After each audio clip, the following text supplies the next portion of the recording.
안녕하십니까? 제10회 최자영의 뭐라카 너를 시작하겠습니다. 오늘은 두 분을 모셨는데요. 시민 담론 주도 예, 단체 예, 다른 백년 이사장님으로 계시는 이래경 선생님 모셨습니다. 안녕하십니까? 반갑습니다. 네. 또 한 분은 멀리 이탈리아에서 오셨는데 토마스 베네딕토 씨입니다. 베네딕토 씨는 이탈리아의 경제학자, 사회학자, 교수 및 언론 기고가로 활동을 하고 계시고 2013년에는 9명이 모여서 연구 및 양성센터 폴리티스를 운영하고 계시고, 폴리티스는 그리스 말로 시민이란 뜻이죠. 시민이라는 단체를 운영하고 계시고 2019년에는 글로벌 포럼, 세계 포럼이 되겠습니다. 직접 민주주의의 마그나 카타 헌장, 직접 민주주의의 헌장이 되겠는데요. 그거를 만드셨고, 현재는 유럽 연합 시민 발언제도 도입을 위해서 주도를 하고 계십니다. 베네딕토 씨, 안녕하십니까? 예, 하세요. 제가 베네딕토 박사를 조금 더 소개할까요? 네네. 이분이 그러니까 저 독일하고 접경 지역인 북부 이태리 남티롤 아주 산이 아름답기로 유명한 곳이죠. 거기에 거주하고 계신데 19년 전부터 소수자와 더 많은 민주주의라는 주제로 19년 전부터 시민 교육, 그 다음에 연구 활동을 계속 하셨는데 그동안 책을 물경 30권을 쓰셨어요. 19년. 30권. 예. 그런데 그 중에 직접 민주주의에 대해서만 10권을 쓰셨고, 그 10권의 직접 민주주의 책 중에서 최근에 나온 게 한국말로 더 많은 권력을 시민에게. 내가 이태리어로 읽어보면 피오 포테레 아이 시타디니. 그러면 우리가 이 책의 내용을 중심으로 해서 몇 가지 질문을 하도록 하겠습니다. 먼저 직접 민주 정치인데요. 이 책의 내용이 직접 민주주의 시대, 직접 민주주의인데 지금은 간접 민주주의 대의제이지 않습니까? 예, 지금 간접 민주주의가 대세인데요. 그런데 베네딕토 씨께서는 직접 민주주의의 개념을 간접 민주주의, 즉 대의제를 없애지 않고 보완적인 장치로서 개념을 가지고 있다. 이렇게 말씀을 하셨어요. 예. That's correct. 예, 그래. Indeed. 그리고 또 한 가지는 이 직접 민주 정치는 진보주의의 온상도 보수주의의 온상도 아니다. 그런 얘기는 이념 편향성이 없다. 이런 말씀을 하신 것 같아요. It depends on the citizens. The citizens have got more possibilities and freedoms to intervene in politics by means of direct democracy. So it's up to them. There are maybe sometimes more right-wing initiatives, popular initiatives, and maybe other groups more left-wing. But every group of citizens is free to bring forward their own proposals and their own initiatives. And basically, it is not linked directly to one ideological or political party. 그 현대 직접 민주주의는 좌편향도 아니고 우편향도 아니고 그 지향성을 갖는 툴은 기제는 아니다. 그런데 우로 가든 좌로 가든 하는 문제는 결국 시민들의 문제고, 그 시민들이 어느 방향을 가든 현재 정치를 감시하고 통제하고 자기네들의 원향으로 가도록 의견을 제안하는 그런 플랫폼으로 작동하기 때문에, 그 플랫폼 위에서 어떤 시민들은 보수적인 자기 생각을 제안할 수도 있고, 또 어떤 그룹들은 굉장히 급진적인 생각을 제안할 수도 있는데, 결국 그것은 직접 민주주의라는 틀을 통해서 일반 시민들한테 제안하고 그것을 거기서 토론해서 결정이 이루어지는 하나의 기제로 작동한다. 하나의 절차. 예, 그렇습니다. What is essential to direct democracy that it is not about persons, about candidates to be elected, about parties to be chosen for a parliament, but direct democracy always refers to concrete single political issues, problems which touch the people, and they can be put on the agenda by the people, by the citizens. 직접 민주주의를 얘기할 때 조심해야 될 것은 직접 민주가 얘기하는 것은 하나의 개인, 하나의 정치인 혹은 특정 정당을 언급해서는 안 된다. 직접 민주주의가 언급하고자 하는 것은 자기네들이 희망하는 것에 대한 제안 혹은 현재 발생하고 있는 현안에 대해서 그것을 아주 분명한 이슈화해서 토론의 과정으로 들어가는 거지 어떤 뭐 개인적인 문제나 정당의 문제나 어떤 정치인에 대한 그런 뭐라 그럴까 자연인에 대한 주제는 그 직접 민주주의 주제가 아니다. 아주 중요한 말씀을 하신 것 같아요. 직접 민주 정치는 어떤 개인 정치가를 영웅시해서는 안 된다. 그러면 정책을 봐야 된다 이런 뜻이죠. 그 정책에 대한 그 정책에 대한 논의를 각각의 모든 사람들 진보 보수 할 것 없이 모든 사람들이 그 규합을 해서 정책을 결정한다 이런 뜻이죠. 그게 참 중요한 것 같아요. 왜냐하면 이 말씀은 안 물으셔도 되는데 왜냐하면 현재 우리가 조국 법무부 장관 후보자 임명을 둘러싸고 난리를 치지 않습니까? 이것은 정치에게 실종된 어떤 인물을 대상으로 해서 난리를 치는 거예요. 그래서 이것은 직접 민주 정치가 아니다. 이 대의 민주 정치의 한계인 것 같아요. Totally focused on the person. In Italy, we have the same phenomenon, especially with new populist personalities coming up and also bundling the whole the attention on themselves, on their own personality. But the point in the direct democracy is also representation is necessary, of course. Representative democracy is the system which we are living in, but it is not enough. Representation alone cannot be enough. We need something more to have a living democracy of higher quality. And so the logical evolution of a democracy must be this one, to give the citizens more power to be active with a function of control on the one hand and a function of proposal, of initiative on the other hand. 정확히 지금 우리 그 법무장관 지명자가 벌어지시티 이태리도 똑같은 문제라는 거죠. 우리가 잘 알고 레가의 살빈이라는 인물이 있는데 굉장한 포퓰리스트고 발언도 잘하고 그 굉장히 현명해가지고 모든 이슈를 자기 개인으로 집중시키고 자기 권력을 위해서 정치를 활용하고 하는데 거기에 막 이태리 정치가 놀아나는 거죠. 근데 대의 정치, 현재 이태리도 마찬가지로 정당 중심이 된 대의 정치가 이 그런 포퓰리즘적인 그 현상을 방어해낼 역할도 못하고 기능도 못한다는 거예요. 그래서 직접 민주주의가 더 필요하다.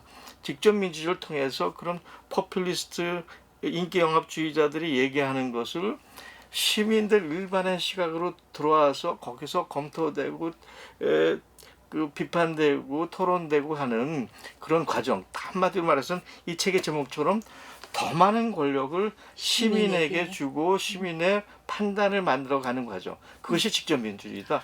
이렇게 말씀하셨습니다. 예, 그래서 첫 번째 우리가 그 대화한 주제가 굉장히 중요한 것이 현재 대의제에서는 우리가 투표를 하고 나면 그 대의한 사람이 권력을 행사하기 때문에 자연히 인물을 다룰 수밖에 없는데 더 많은 권력을 시민들이 가졌을 때는 인물이 아니라 정책에 대해서 토의하고 투표를 할 수가 있다.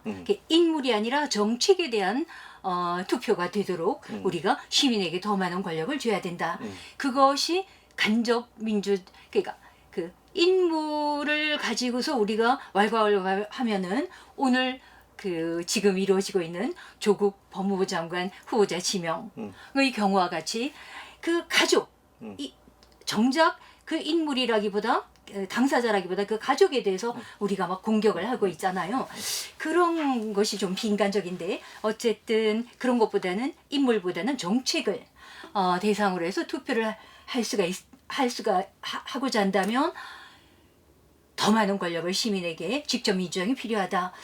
인물이 아니라 정책적인 현안. 이게 중요한 말씀을 하신 것 같습니다. You're absolutely right. And people with the means of direct democracy become more critical and more democratic as maybe they learn also more about the problems, to understand political problems, and they have additional possibilities to make both. On the one hand, to control the politicians, elected politicians, and we need the elected politicians. And on the other hand, to forward and to make proposals for the political solution for political problems. And this is what counts for us as citizens. Not only to have the right to elect somebody, but also to be active between one election and the other. You must not imagine that we should go to vote, to a referendum vote 4 or 6 times a year. Maybe 1 or 2 times a year could be enough. But then we can really decide on political solutions on the ballot box by ourselves as citizens. 최 교수님 얘기가 정확히 맞다.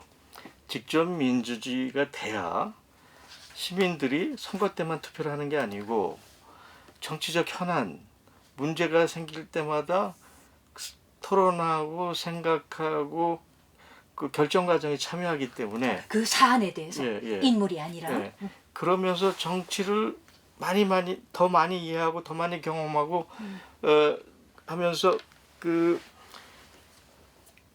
정당이든 정치인이든 잘못 가는 것을 통제하고 방향을 수정할 수 있게 하고 정치인들이 게으르고 일을 안 하면 일을 하도록 시민들이 스스로 반환해서 의제를 제안해 가지고 결정하도록 만들기 때문에 몇 년에 한 번씩 뽑는 그런 정치인들이 게으르거나 잘못 갈 기회들을 시민들 스스로가 교정하거나 주도적으로 진행할 수 있다. 그런 과정이 1년에 뭐 6, 7번씩 할 수는 없지만 뭐 1년에 한두 번씩이라도 있다면 그 한두 번씩 있는 국민 투표를 통해서 선거를 통해서 투표하며 자기 의견을 표명함으로써 해가지고 실제로 정치에 시민들이 결정권자로 작동한다. 라는 것을 체험할수록 민주주의는 더욱 앞으로 전진한다. 그런 얘기를 하셨습니다. 너무나 중요한 말씀입니다. 그래서 직접 민주정이라는 것은 정치인이 아니라 사안에 대해서 시민들이 연습할 기회를 가질 수 있는 거네요. 그러면 우리가 두 번째 항목으로 넘어가서 베네딕토 씨께서는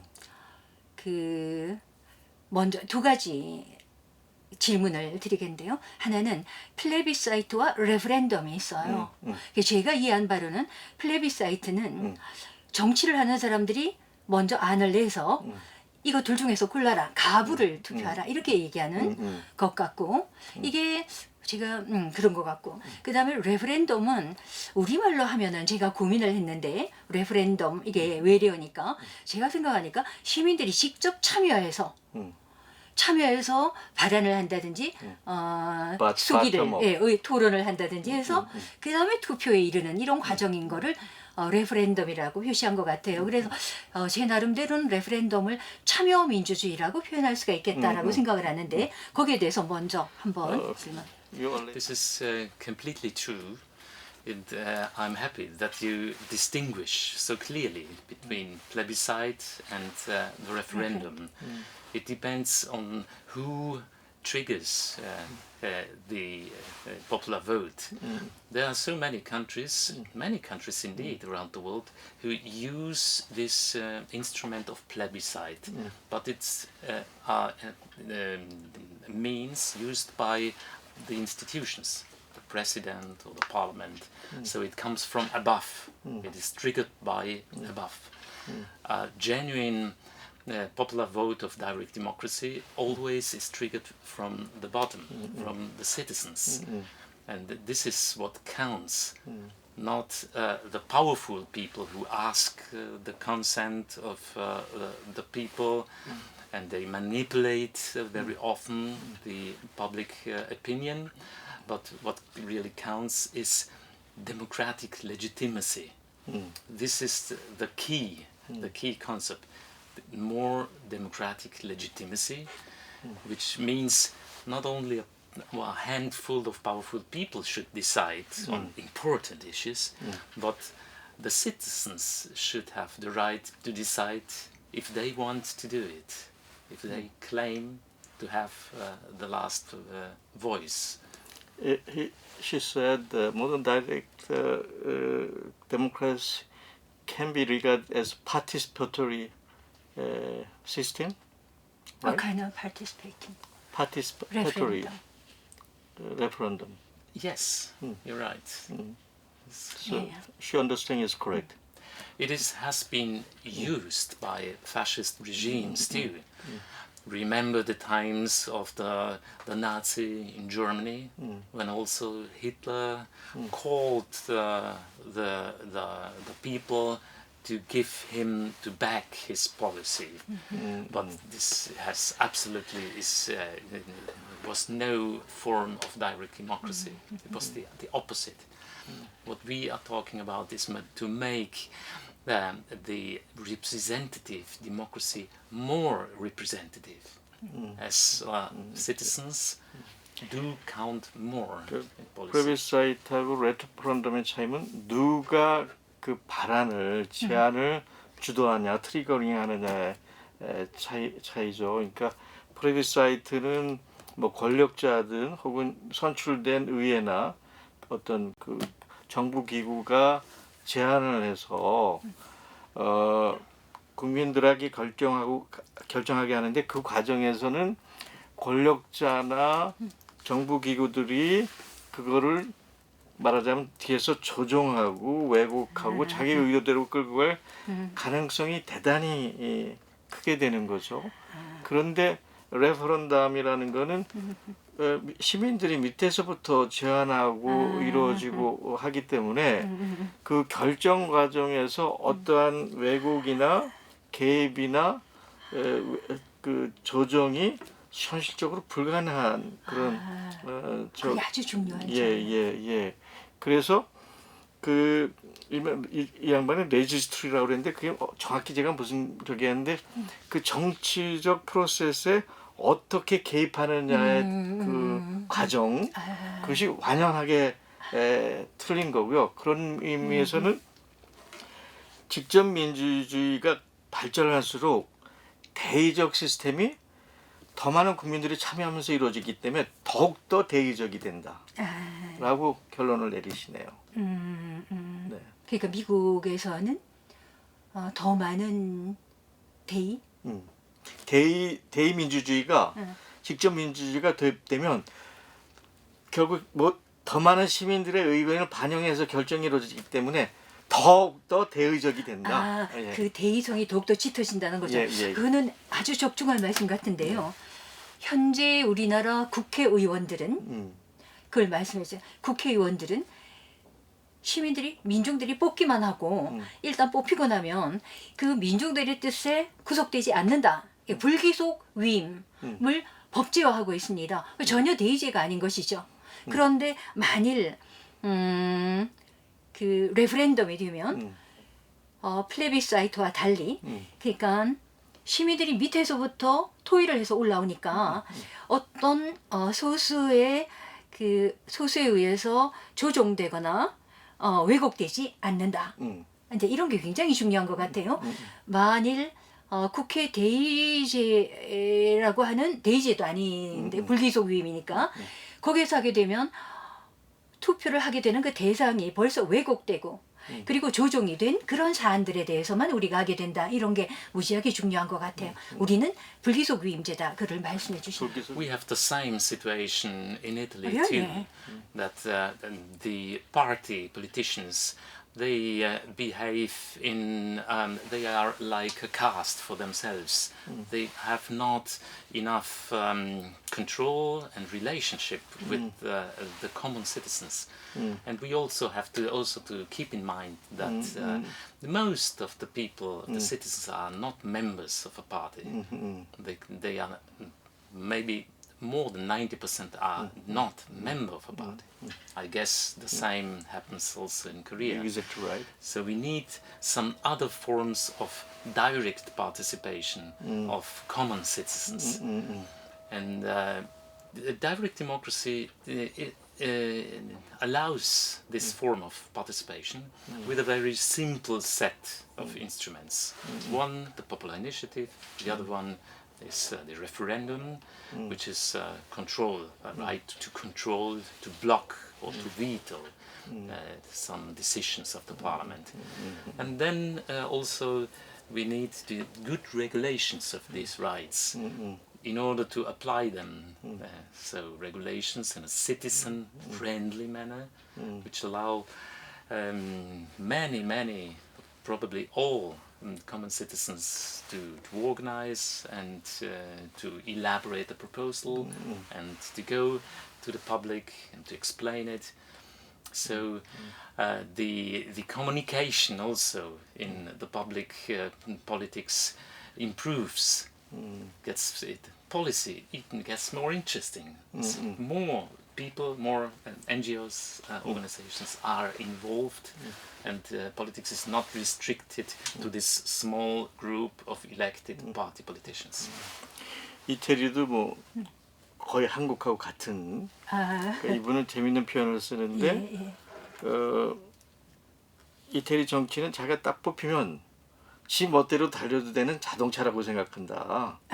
국회의원들이. 국민들이 어디로 가라고 요구한 걸 무시하고 지가 가고 싶은 대로 가는 자동차와 같다. 그래서 한국만 그런 게 아니라 그 멋대로 가려고 그러는 자동차를 시민들이 우리들이 원하는 방향으로 가게 하기 위해서 도입되는 장치가 직접 민주주의다. 그래서 우리가 뭐 왕왕히 얘기하지만 그게 이제 두 가지 기능이 있는 거죠. 자주 얘기했지만 저 포퓰러 저 레퍼런덤을 통해서 그쪽으로 가면 안 돼. 그래갖고 브레이크를 잡고 그다음에 이니셔티브를 통해서 너 왜 이쪽으로 안 가는 거야? 빨리 가 하고 하는 가속 역할을 하는 억제 역할과 가속 역할을. 그래서 정치인들이 뻘짓을 못하게 감독하고 통제하고 국민들이 원하는 방향으로 가도록 푸시하는 그런 역할을 하는데 그런 과정에서 이제 어떤 시민의 일단의 그룹들이 뭐 국민투표를 요구하거나 프로포즈를 하는 과정이 이제 공개적 토론 과정을 거치잖아요. 근데 그런 공개적 토론을 과정을 거치는데 특히 시민단체들이 액티브하게 반영을 하면서 점점 더 그 NGO나 이런 걸 통해서 시민들이 정치에 훨씬 더 관여하게 되고 결정에 책임을 갖게 되고 그러면 점점 더 정치가 재밌어지고 예를 들어서 한국도 그럴 텐데 이태리의 90%는 정당하고 관계가 없는 정당에 소속되지 않은 그 별도의 적이고 뭐 10% 정도만 정당에 가 가입돼 있기 때문에 우리도 그렇겠죠. 이태리 전체 국민 가운데에서 네, 90%는 정당하고 관계가 없는 사람들인데 그 흔히 생각하기엔 정당하고 가입돼 있으면 나는 정치하고 상관이 없어 이렇게 되기 쉬운데 모던 다이렉트 데모크라시라는 걸 도입을 하면 직접 민주 도입하면 내가 결정권자라는 것을 뭐 그런 공개적 토론 과정을 통해서 NGO 활동을 통해서 결정권자가 되니까 훨씬 더 재밌을 거 아니에요. 정치 참여하는 게. 그러면서 점점 더 정치에 참여적이고 적극적이고 결정적으로 작동하게 된다. 그리고 그 토의가 투표로 직접 이어지니까 훨씬 역동감이 있고 그렇겠네요. 그래서 금방 이제 가속 효과와 억제 효과를 말씀하셨는데요. 억제 효과라는 것은 그리 가면 안 돼. 이것이 예를 들면 국회에서 법안을 통과시켰을 때 그거는 되지 않아. 이렇게 그 민중들이 거부권을 행사할 수 있어야 된다. 그다음에 가속 효과는 발안을 해서 이런 거를 해라. 이렇게 가속 이쪽으로 가 이렇게 할 수가 있는 것 같아요. 그러면 억제와 가속이 되는 것 같죠. 그 통과된 법안에 대한 거부권 이게 굉장히 중요한 것 같고 그리고 발안권, 거부권과 발안권 이게 가속과 억제 이건 것 같죠. 이렇게 정리를 한번. And what we should stress also and point out is this is not a utopia. Direct democracy is not a concept which never existed in the history. It's not utopistic, but it's working in quite many countries already. We have got an experience of 170 years of direct democracy in Switzerland, but also an experience of 120 years of of application of direct democracy in California and other states of the United States, and in Italy since 70 years. And also the Korean constitution embrace one form of referendum, but in a very limited way. So what we propose is to improve direct democracy, both in Italy and in Korea, and to learn about experiences made in other countries, such as Switzerland, in order to make some progress also in our systems. 이분이 강조하는 것은 직접 민주주의가 모든 것을 해결해주는 만병통치적인 유토피아라고 생각해서는 안 된다. 그러니까 우리 정치를 한 단계 높여주는 어떤 그 툴로 생각해야 되는데 그렇다 하더라도 이게 뭐 하늘에서 뚝 떨어진 게 아니었고 예를 들어서 스위스 같은 데에서는 170년 가까이 이미 관행으로 자리 잡혀서 아주 잘 작동을 하고 있고 미국 같은 경우도 이제 연방 정부는 아니지만 주정부 단위에서 여러 주에서 120년 정도 해서 이미 기능이 확인된 거고 이태리나 한국은 뭐 좀 부족한 게 많고 좀 반푼이 같은 좀 빈 구석이 많은 거지만 그래도 이태리도 한 70년을 했고 한국도 뭐 민주화된 걸로 생각하면 30여 년 어쨌든 직접 민주주의 요소들이 작동하면서 한 걸음 한 걸음 좀 나가고 있다. 그래서 직접 민주주의는 하늘에서 뚝 떨어진 무슨 만병통치도 아니고 유토피아도 아니고 지난 100여 년간 인류의 역사 쪽에서 한 걸음씩 전진내놓은 뭐 그런 어떤 산물이라고 그럴까요? 제도다. 자, 그러면 세 번째 질문으로 넘어가겠는데요.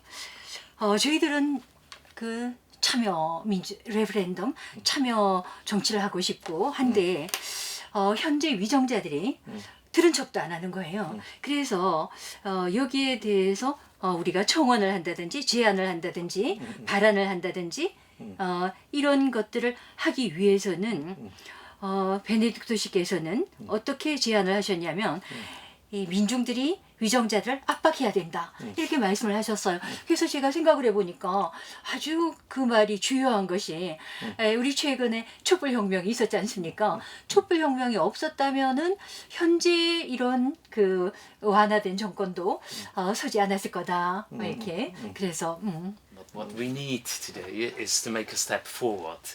The candlelight movement has been a beautiful movement for democracy, more democracy, but it should not stop here. It should be able to make reforms in the democratic structure, structural reforms in the political system of Korea. And this means to give the citizens more rights, fundamental basic rights. Petitions, okay, they are okay. It's also our rights as citizens to make the petitions, but it is very feeble instrument. What we need as citizens is decision-making power too.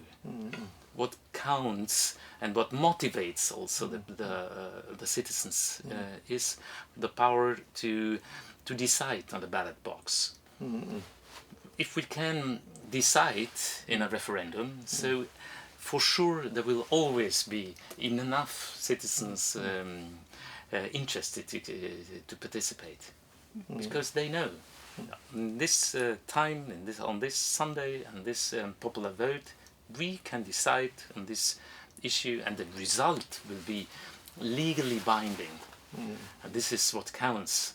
It is not just a petition, but it's this decision.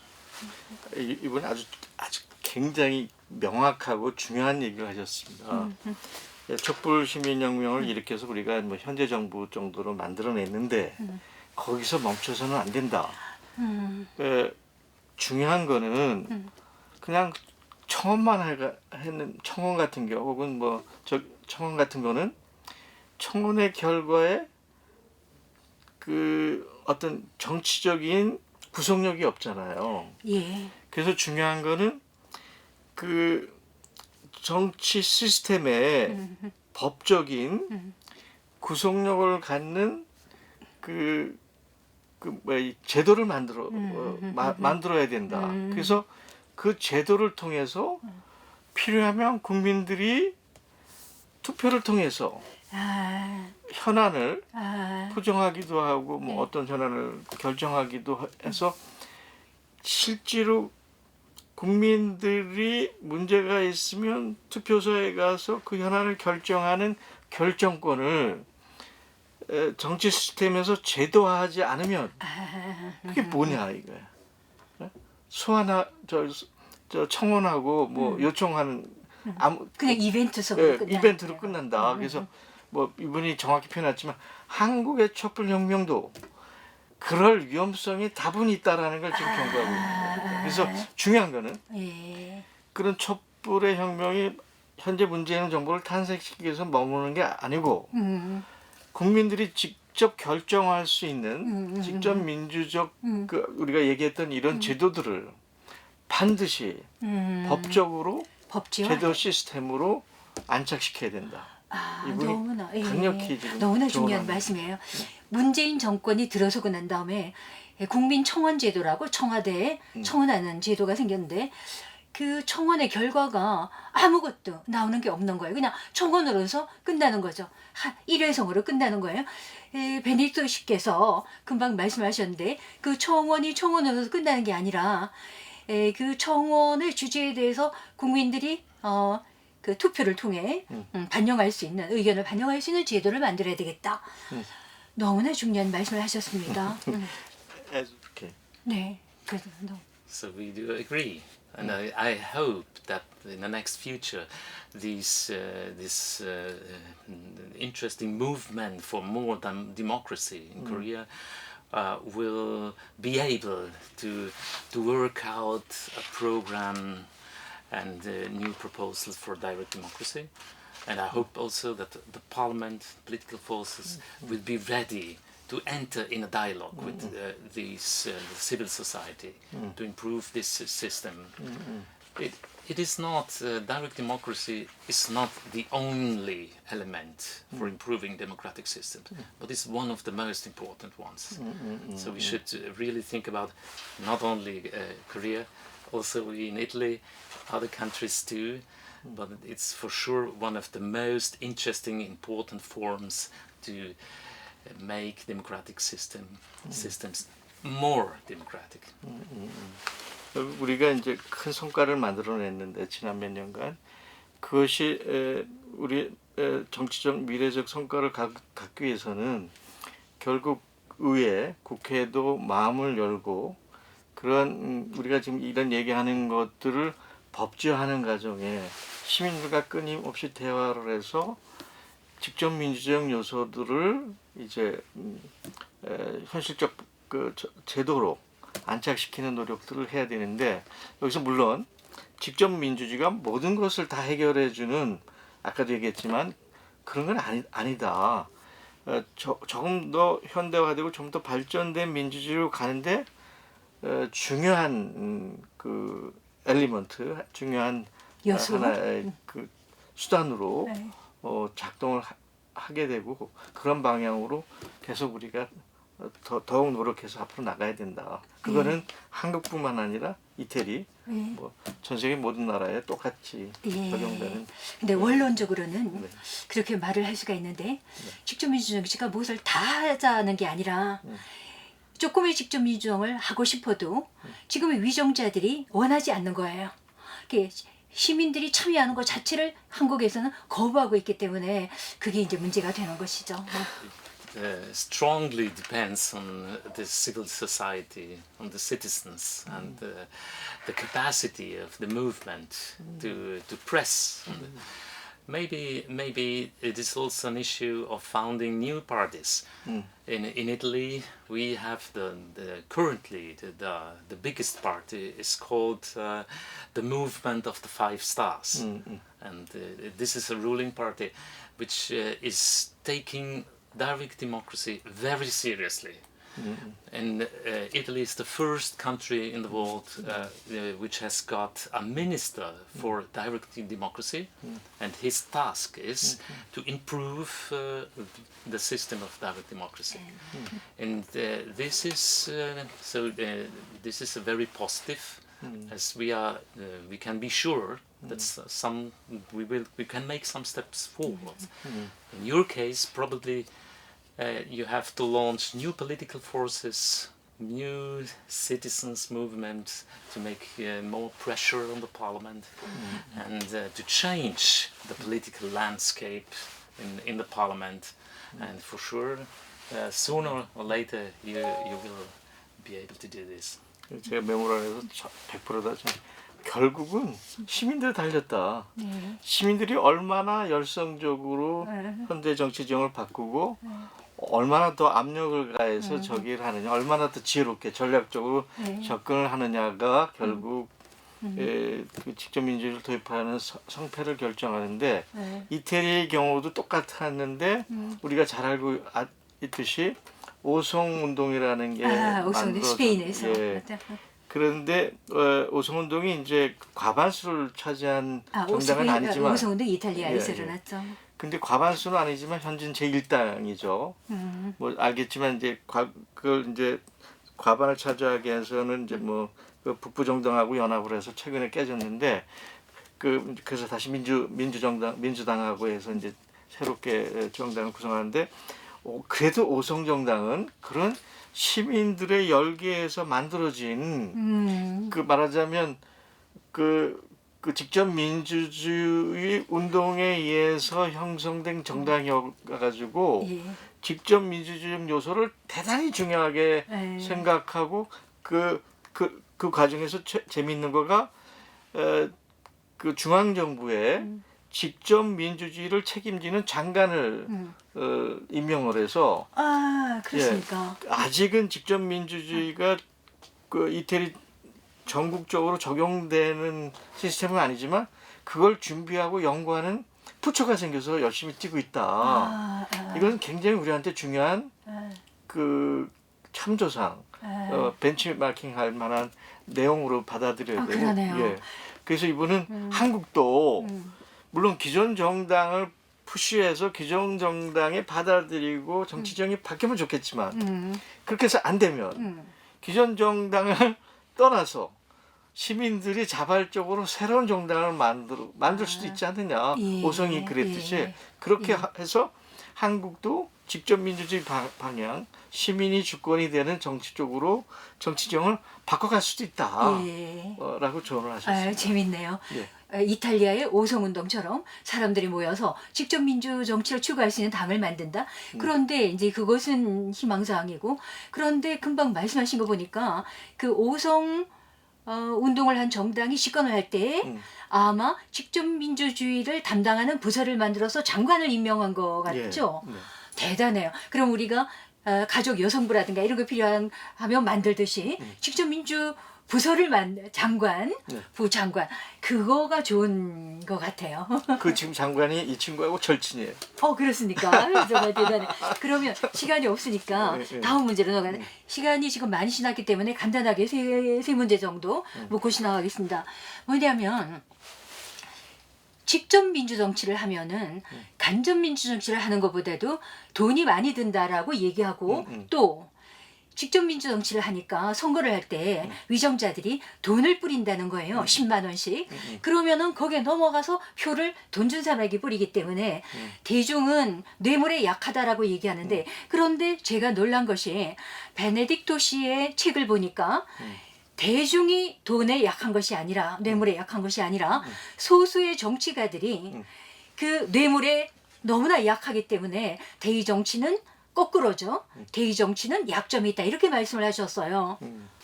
It is a real risk in today's world, of course.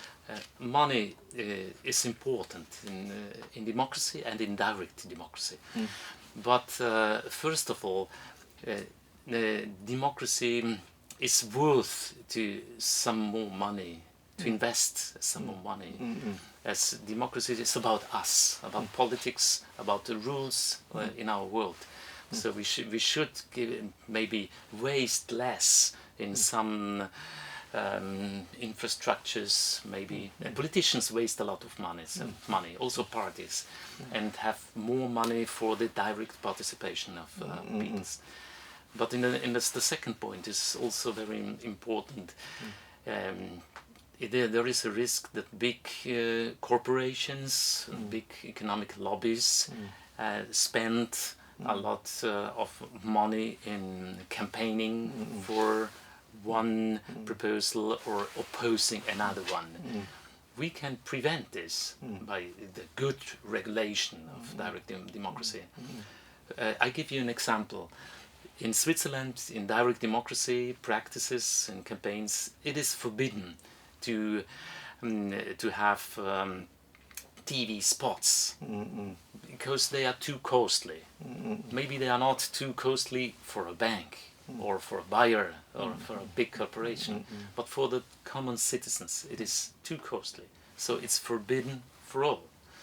We could introduce such a rule in order to allow everybody to run a campaign and on equal footing.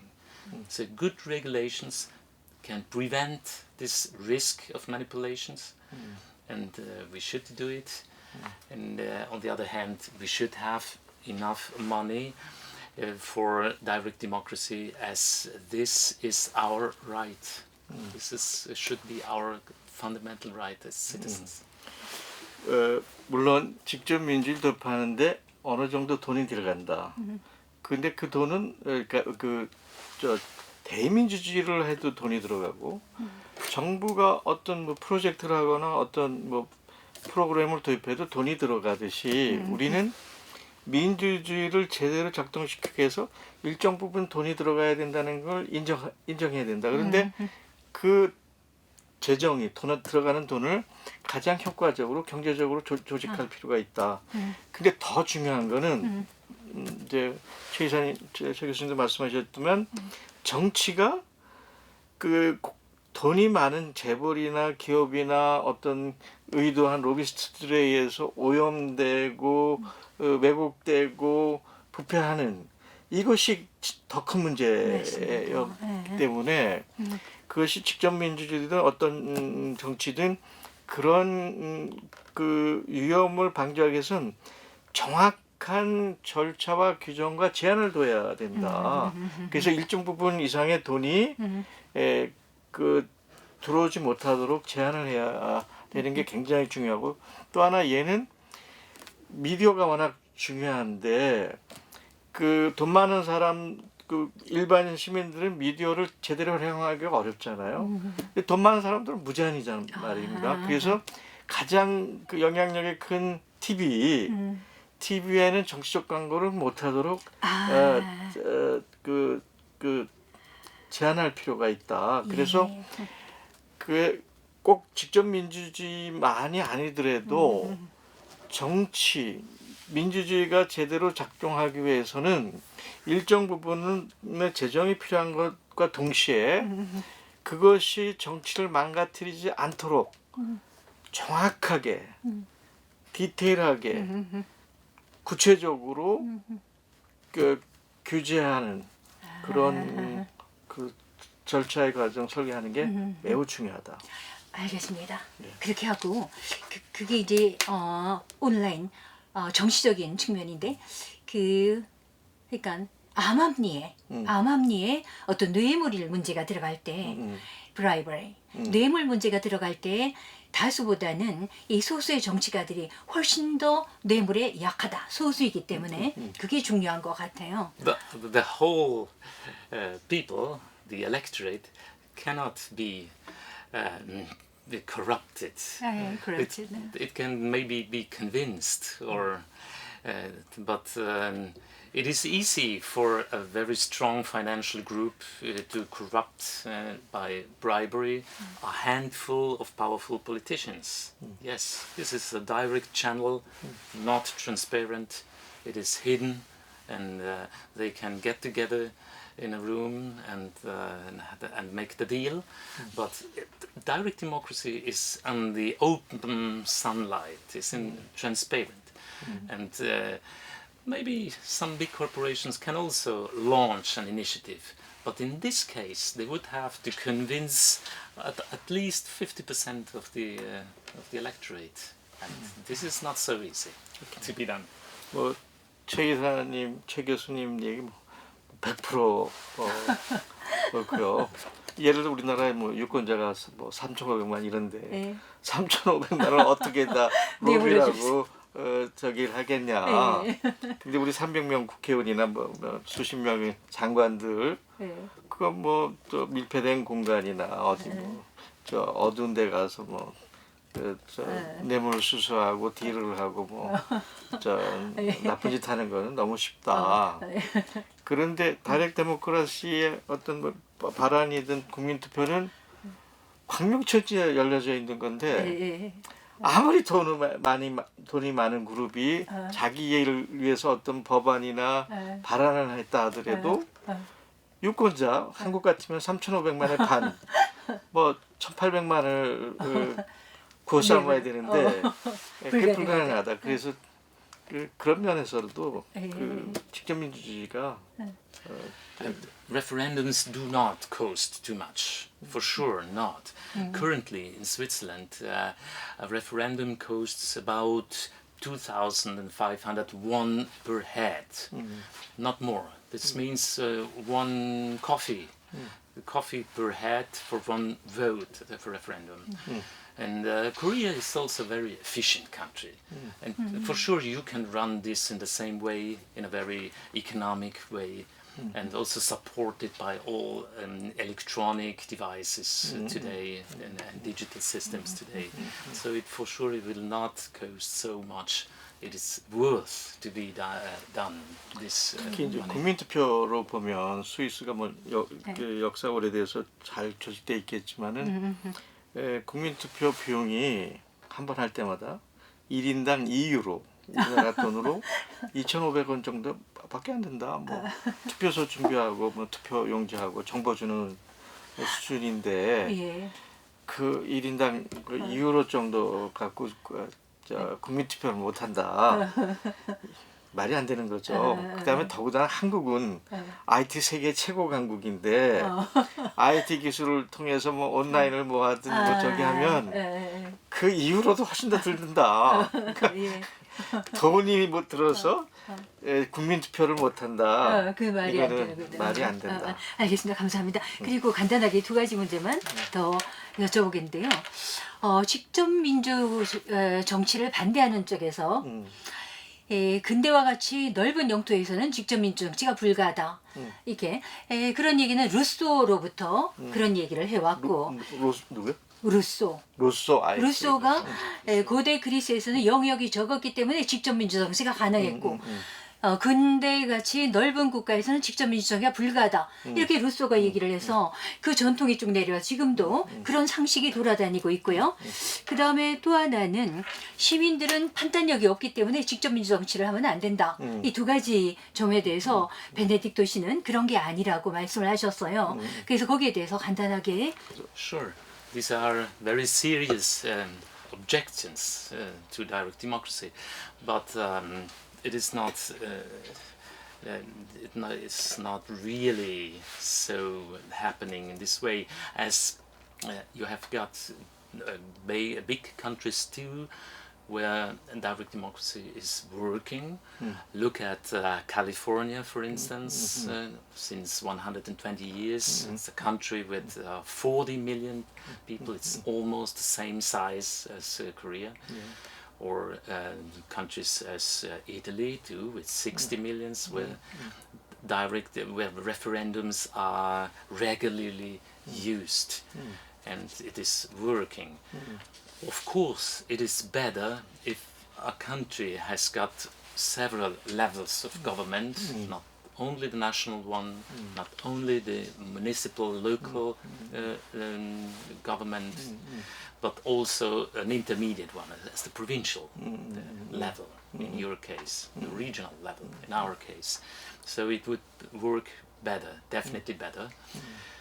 Then the same also happens to the issue of experts. Democracy, please, I would like to remind this. We have to keep in mind, it is about us, about citizens. It's not about the politicians and the experts. They should help us to rule our country. And they are the civil servants, and democracy is about us. So they have to explain us the problems. It is not true that most problems are too complex and too complicated to be understood. It is simply a question of correct information, of correct explanation, and so everybody can understand us. And just one last point: look at what is the society today. In our society, the young people, maybe half of them are graduated from a university. In Korea, it is the same, maybe even more. 80% are going to study at the university. So this is really a high level of education of the younger generations. They are perfectly able to understand political problems. But of course, also we need correct and objective and fair information and explanation from by the institutions. 오케이. 그 처음에 문제 그 스케일의 문제였죠. 정확하지가 않다. 아니다. 사실이. 영토 문제. 캘리포니아가 물론 연방정부는 주정부지만 4천만 명의 유권자가 있는데 120년 동안 너무 잘 작동하고 있다.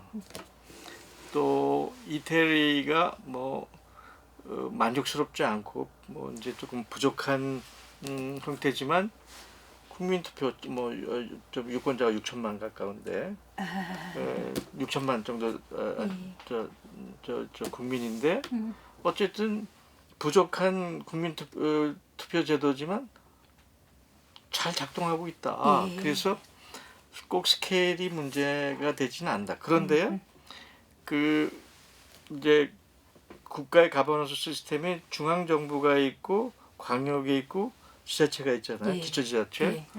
당연히 기초지자체는 훨씬 더 참여가 좋고 그 구체적인 현실 문제를 다루기 때문에 그 기초단체부터 그런 직접민주주의가 활성화되고 광역도 활성화되고 중앙정부에서 세 레벨이 동시적으로 잘 작동되는 게 바람직스럽다. 그래서 스케일의 문제가 아니고 레벨의 문제로 단계. 그 동시적으로 같이 작동하는 것이 바람직하다라는 이제 얘기를 하고 계시고요. 그다음에 이제 그 국민들이 어리석어서 그 정치적 판단력이 없다. 그건 한마디로 정치인들이 늘상 하는 변명이다. 대부분의 정치 현안은 국민들이 이해하지 않을 정도로 복잡하고 어려운 게 아니고 그 산안은 그렇게 어렵고 불분명하고 그냥 감추니까 어려운 거지. 그 사안을 정확하게 접근하고 정확하게 해석하고 정확하게 설명하면 대부분의 정치 사안은 대충 모든 국민들이 다 이해하는 거다. 거꾸로 얘기하면 왜 우리가 정치인을 뽑았냐. 주권자는 국민이니까 국민이 정치인을 뽑은 건 니네들이 정치의 종이잖아요. 저 말하자면 그 정치를 하라고 우리가 위임해서 직업적으로 하라고 한 그 양반이 똑똑해서 한 게 아니다 이게. 그러니까 당연히 주인인 주권자인 국민들한테 와서 그걸 잘 설명하는 게 지 역할이지. 그게 어려우니까 당신들은 빠져라. 종이 주인에게 막 큰 소리 치는 거예요. 아니 거꾸로 됐다는 이제 얘기고요. 특히 이제 젊은 세대로 가면 유럽도 한 50%가 대학을 가고 우리 대한민국은 이제 80% 정도가 가잖아요. 아니 대학교 나온 젊은 애들이 이해 못하는 정치 현안이 어디 있느냐. 그러니까 그럼 대학 교육 잘못 받은 거지. 만일 이해를 못한다면 이제 현대 사회로 오고 젊은 세대로 갈수록 직접 민주주의는 그런 뭐 퀄리피케이션이나 무슨 시민들이 뭐 이해력이 부족하거나 뭐 어리석어서 못한다라는 건. 근데 위정자들이 그냥 핑계를 대는 거다. 너무 베네딕토 씨께서 재미있게 말씀을 해주시네요. 그러면 저희들이 마지막 질문을 드리겠습니다. 라스트 퀘스천. 뭐냐면 정족수 문제인데요. 베네딕토 씨께서 너무나 재미있는 말씀을 하셨는데 이 정족수, 우리는 정족수가 차야 대의를 할 수가 있다라고 생각을 하는데 베네딕토 씨께서는 그렇게 하지 않고 정족수라는 것은 이것은 소수의 의견을 무시할 뿐만 아니라 조직되지 않은 시민들이 참여하지 못하도록 하는 것이다. 그러니까 정족수를 채울 수 있는 것은 조직된 어떤 사회단체, 이런 당이나 이런 것들을 깔고 있는 자들만이 그 의견을 낼 수 있는 제도다. 그래서 비민주적이다. 그래서 정족수를 만든다면 스위스 같이 2%에서 5% 정도 뭐 이런 그런 말씀을 하셨어요. 하고 싶고 바란도 하고 싶어요. 그게 우리에게 전해져지지 않고 그리고 소환의 경우에 소환은 공직자들이 잘못했을 때 우리가 벌을 줘야 되는데 현재 전국 단위 국회에서는 소환이 없고 인정되지 않고 지방의회에서 소환이 인정되나 그 소환을 하기 위한 바란이 10% 내지 20%의 그 기본 그게 만족이 돼야 되는 거예요. 그래서 2%나 5% 이런 게 아닌 거죠. Both is wrong. A too high threshold of signatures is a big obstacle for the common citizens. And if you have got 10% of signatures to be collected, the small groups and the small NGOs are not able to do it. In Switzerland, this is the average threshold is 2.3%. In my region in Italy, it is 3.2%. It shouldn't be more, because also smaller groups should be, and with low-income groups should be able to launch popular initiative for a referendum. And the same also is to be said about the turnout quorum. It is a real referendum killer.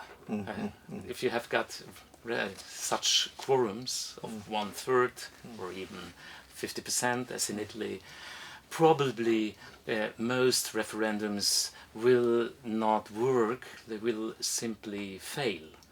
They will be not valid. What should be the rule? The general rule is zero quorum, zero, and the simple rule that who wants to participate should vote, should go to the ballot box and vote and decide. And who is not interested stays at home and lets the other citizens decide. Then the system works very, very well. The same is happening with elections. Who is not interested can stay at home and go to the beach and let the other citizens decide, elect. We do not have any turnout quorum in elections.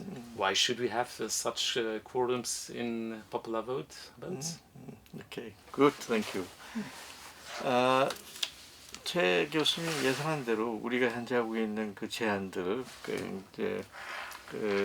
그게 국민 투표든 시민 발언이 그 작동되도록 하는 이제 서명수, 그게 10%는 말도 안 되게 높은 거다. 10%는 말도 안 된다. 네. 엔조들이 무슨 돈이 있냐. 그 다음에 보통 이렇게 그런 프로포절하거나 그 베토를 하는 거는 대충 마이너리티죠. 그 소수의 시민 그룹인데 이 사람들이 무슨 돈이 있어서 10%로 오가나이즈를 하겠냐. 그러니까 그건 낮출수록 좋은데 스위스는 평균적으로 2.3%고 2.3%. 이태리 자기가 사는 나라는 3.2%. 이태리는 3.2%. 네, 그래서 그런 거 뭐 이거는 얘기 안 하는데 그 기준을 넘으면 나라에서 또 돈을 줘요. 그 비용을 보상해 줍니다. 그래서 그 서명 작업에 대한 그게 이제 그 적격으로 진행이 되기 위해서 갖는 기준은 이 정도 수준으로 이루어져야 된다라는 거고요. 이제 투표 정족수는 우리가 이제 뭐 3분의 1이고 뭐 이태리 같은 게 이제 50%인데 이분은 이 부분에서 굉장히 강력합니다. 그건 정족수는 없어져야 된다. 그 투표의 경우에. 그래서 많은 경우에 이 정족수 때문에 그게 무효화가 되면 무효화가 된 게 많은 거죠. 그래서 그게 자꾸 이렇게 무효화가 되면 사람들이 점점 흥미를 잃는 거죠. 정치 자체에 대해서 흥미를 잃게 되죠. 정치에 더 관심을 갖기 위해서는 투표를 해서 결정되는 그에서 결정이 되네? 이런 맛을 봐야 되는데 정족수 때문에 이게 자꾸 그래서 이 양반은 그걸 그 레퍼런덤 킬러 국민처럼 죽이는 살인자다. 그래서 아주 재밌는 표현이에요. 그래서 자기가 정치 현안 뭐 어떤 현안에도 관심이 없어 그냥 해변가에 놀러 가고 뭐 집에 입서 텔레비 볼 사람 봐라. 근데 그 뭐 해변가를 놀러 가든 텔레비를 보든 집에서 투표장을 안 가는 거는 투표장 사람한테 자기가 모든 걸 위임했다라고 봐야지. 그게 정족수가 안 돼서 그건 디스퀄리티 됐다라는 건 엄폐하다. 왜 엄폐하냐? 국회의원 선거에는 정족수가 없다. 그렇습니까? 네. 어느 나라도 국회의원에 대해 선거에서는 정족수가 없습니다. 총선에는. 총선에는 정족수가 없는데 왜 국민 투표하고 국민 발언하는 왜 정족수가 있냐. 너무나 중요한 지적이네요. 저도 그 생각을 못했어요. 그래서 국회의원 총선거에 정족수가 없듯이 레퍼런덤에도 정족수를 없애야 되는 게 이번에 아주 강력한 지론이십니다. 아유, 너무 감사한 말씀이에요. 그러니까 대통령이나 국회의원들은 정족수 없이 저들이 뽑히고 나머지들은 전부 다 정족수를 적용시키고 그 홍보를 해야 되겠습니다. You should have a turnout quorum in parliament, yes, as these are people elected by us and we pay them to do their job. They have to deal with the problems and then vote, and they should be there on their seat and vote. Also, that with turnout quorum majority should be there. But this is not happening with the people. No one pays us citizens to act as citizens and to vote. So we are free to vote or to not to vote, and therefore no turnout quorum in popular votes. 거꾸로 얘기해야 된다 이게. 국회의원이나 대통령은 우리가 돈을 주니까 정족수가 안 되면 그 친구들을 무자격자로 만들어 줘야 되고 우리는 네. 국민들이 무슨 돈을 받느냐. 국민들이 발언하고 국민들이 결정하는 거에 대해서 돈을 안 주니까. 근데 여기다 정격수 적용하는 게 말이 되냐. 바꿔야 된다. 거꾸로. 네, 정말 예. 재밌는 제안 그리고 예. 진실된 제안인 것 같습니다. 오늘 직접민주정에 대해서 대담을 하고 있는데 직접민주정을 위협하는 요소들은 뭐 위정자들의 이기심이라든가 이런 것도 있을 수가 있지만 또 다른 한편으로 이 세계 경제 말하자면 그 기업들의 입김도 있을 수가 있어. 유럽도 예외가 아니라고 생각하는데 최근에 제가 들은 바로는 스위스에서 리브라라는 어떤 그 가상화폐 페이스북이 주도가 돼서 스위스에 본점을 두고 만들었다고 하는데요. 이런 그 초국가적인 기업의 경제적 입김이 이것이 직접민주정에 어떤 부정적인 영향을 미칠 수가 있는지에 대해서 Sure, very briefly, social media already today are very heavily manipulating and also encouraging democracy already today in many senses. And so it depends also on us citizens how we deal with the social media.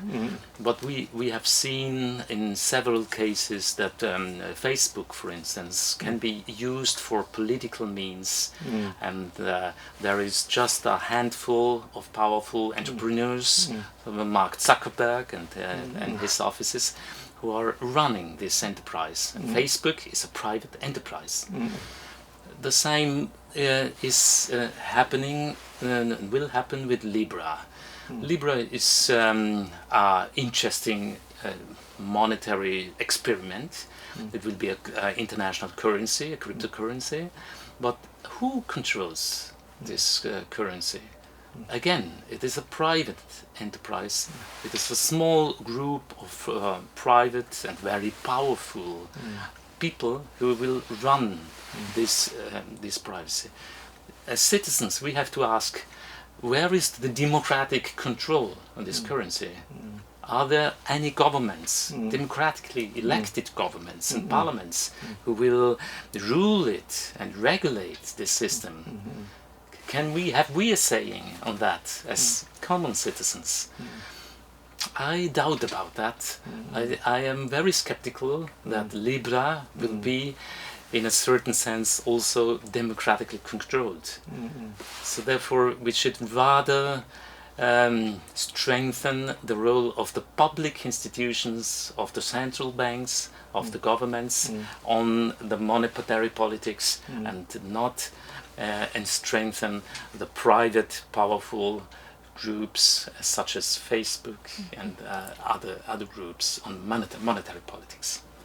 That's my Bravo. point. You have an exact same opinion of mine. I wrote down several weeks ago exactly what you mentioned.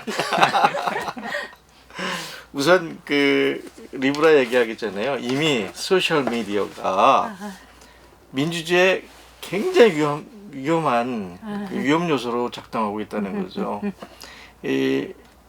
지금 전 세계 거대한 미디어가 소수의 재벌들에서 움직이고 있어가지고 일반적 시민들 의견하고 상관없이 자기네들 이해를 관철하면서 그 일반 시민들의 이해나 의견하고 충돌하고 있는 거죠. 굉장히 심각한 상황입니다. 예를 들어서 페이스북 같은 경우가 페이스북이 수십억이 페이스북을 사용하는데 그 페이스북을 거대한 돈이 해서 자기네들 홍보 수단으로 사용되면서 페이스북의 그 영향력이 엄폐하게 아주 위험하게 작동하고 있는 거죠. 그러니까 페이스북의 그 미디어 기능을 저커버크의 그 소수의 사무실에서 전 세계를 전략할 수 있는 거죠. 근데 바로 그 페이스북이 리브라라는 가상화폐를 도입을 하겠다. 그러면 지금 페이스북이 양산하는 그 소셜 미디어보다 더 위험한 거죠. 그래갖고 그 가상화폐를 가지고 그 금력을 가지고 그 소수의 사무실이 전 세계를 갖고 조작할 수도 있고 컨트롤할 수도 있고 지배할 수 있는데 그러면 페이스북 리브라에 지배 구조가 어디 있냐? 거기 무슨 민주주의가 있냐? 누가 결정하냐? 거기에 시민들의 일반적 이해가 반영돼 있느냐? 아니죠. 대단히 정말 위험한 상황입니다. 이게 뭐 우리가 지금 다단계 민주주의를 그렇죠. 하려고 하는데 정말 위험한 게 그 가상화폐를 통해서 세계를 지배하는 프로그램일 수도 있거든요. 뭐 이분 얘기했지만 그래서 우리가 현대 화폐를 생각한다면 뭐 그런 그 페이스북의 리브라가 아니고 민주적인 절차가 민주적인 과정이 민주적인 가버넌스가 작동이 되는 중앙은행이나 중앙은행에 준하는 민주적 기구가 임원이 전자적 화폐를 만들어서 사용하는 것이 맞지 그렇게 소수가 집중해서 전 세계를 지배하는 그런 형태의 리브라는 그는 들어오지 못하게 해야 된다. 위험하다. 그게 옳은 결론입니다. 그러면 시간이 됐기 때문에 마지막으로 베네딕토 씨께서 한국의 사정도 조금 아시고 계시는 것 같아요. 그래서 직접민주정과 이탈리아 그리고 한국의 비교가 된다면 비교도 좋고 어쨌든 한국과 관련해서 뭐 이탈리아도 좋고 해주시고 싶은 말씀 있으면 마지막으로 간단하게. Unfortunately, I do not know enough about Korean Korea. politics. I just would like I express my hope that the citizens movement in Korea will elaborate some political projects for direct democracy, for strengthening these kind of participatory democracy in the next future, and I really make my best wishes that people movement will be able to do so in the next future. 저희가 한국에는 잘 모르는데 자기 와서 보니까 우리나라 시민사회가 굉장히 잘 움직이고 있는데 그게 그러니까 아까도 얘기했지만 이런 게 어떤 그 플랫폼과 그 제도화 되도록 서로 협력해서 결과를 만들고 결과 위에서 한국의 민주주의가 한 단계 더 나가도록 또 이렇게 또 전진해 나가기를 한국의 친구로서 조언한답니다. 너무 고마운 말씀이네요. 그러니까 우리가 그냥 촛불만 들 것이 아니라 그냥 데모만 할 것이 아니라 그것을 반영할 수 있는 제도화 이게 중요하고 그리고 오늘 제가 들은 것 가운데서 가장 중요한 것이 이탈리아의 오성운동을 하면서 당을 만들어서 마침내 직접 민주주의를 관찰할 수 있는 부서 장관이 있는 부서를 만들었다. 이거는 우리가 반드시 배워야 될 것 같습니다. Just let me say this. Korea is such an advanced country on the technological level, science, education, culture. So I hope also it will be advanced in democracy. I'm sure you will do that. 그래서 한국 왔더니 한국이 산업도 그렇고 아이디도 그렇고 시스템도 그렇고 문화도 그렇고 세계적 수준이다. 네. 네. 직접민주도 그런 수준으로. 그렇죠. 그러니까 이 인프라가 갖춰져 있는데 사람들이 깨지를 못해서 직접 민주정은 아주 단계가 발달 단계가 낮다 이렇게 말씀드릴 수가 있겠습니다. 오늘은 시민 여론 주도 단체 100년 다른 100년 이사장님 이래경 이사장님과 그리고 이탈리아에서 오신 경제학자, 사회학자, 교수이시면서 언론 기고가이신 토마스 베네딕토 님과 대담을 나눴습니다. 토마스 베네딕토 님은 폴리티스라는 연구 및 양성센터를 맡고 계시고 현재 유럽연합 시민 발언제도 도입을 주도하고 계신 분이셨습니다. 오늘 너무 감사합니다. 감사합니다.